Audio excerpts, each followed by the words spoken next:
এই আমি তোকে জবাবদিহি করব না, কখন কার ফোন নাম্বার নেব আমার ব্যাপার। একদম বাড়িতে বসিয়ে রাখবো দরজা বন্ধ করে, পড়াশোনা কিচ্ছু করতে দেবো না। তারপর যা হবে আমি বুঝে নেবো তোর সারা জীবনে।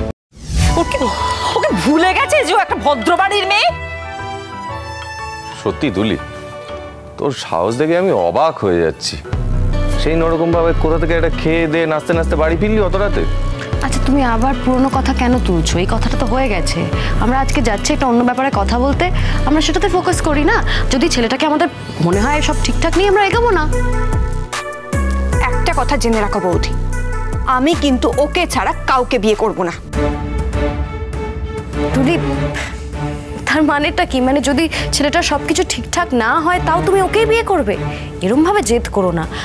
আমরা তো কথা বলতে যাচ্ছি, আমরা তোমার শত্রু নই, এটা প্লিজ বোঝো। ছাড়ো তো। এই তোর বিয়ে করার কোনো দরকার নেই। সবাইকে বিয়ে করতে হবে এটা কোথাও লেখা আছে নাকি? হ্যাঁ, রোজগার করবি, খাবি দাবি, ঘুরে বেড়াবি। বিয়ে না করলে যে জীবন বৃথা হয়ে যাবে তার কোনো মানে। তুই নিজে প্রেম করিসনি, তুই আবার এত বড় বড় কথা বলছিস?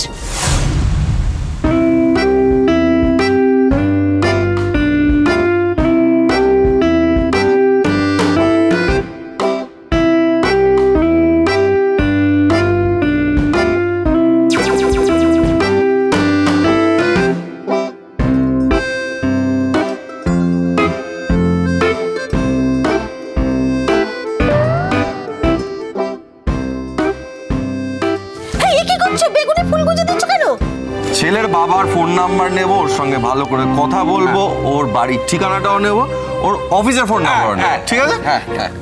আসি। কেন, ও কি ক্রিমিনাল নাকি? কি অপরাধ করেছে ও?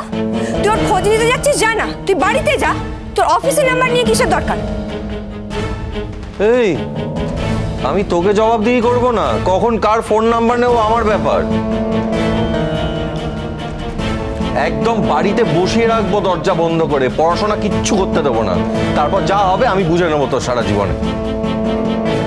আচ্ছা এত রাগার তো কোনো দরকার নেই। তা রাখবো না? কিভাবে কথা বলছে দেখেছো?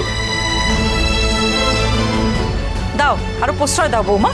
তুমি ওকে মাথায় তুলছো না? তোমার ননদ না, সেই জন্য তুমি ওকে মাথায় তুলছো। আরে শোনো, ননদ যদি পদের না হয় তাহলে তাকে বুঝিয়ে দিতে হয় যে সে কত বড় অপদার্থ, যে নিজের বড় দাদাকে এতটা অপমান করে। তুমি কি ভেবেছো তুমি ওর বিরুদ্ধে একটা কথা বলে দেখো, ও তোমাকে সহ্য করবে? ও তোমাকেও অপমান করে ছেড়ে দেবে। শোনো, মাথায় তুলো না। এ মেয়ে সোজা মেয়ে নাকি? তুমি কি দুদিন এসেছো আমাদের বাড়িতে? এতদিন তো এসেছো, বুঝতে পারো নি এখনো ওকে? না মা, তুলি মোটেই খারাপ মেয়ে নয়। আসলে ওকে ভালোবাসে তো, ওর সম্পর্কে কিছু বললে ওর গায়ে লাগছে। গায়ে লাগছে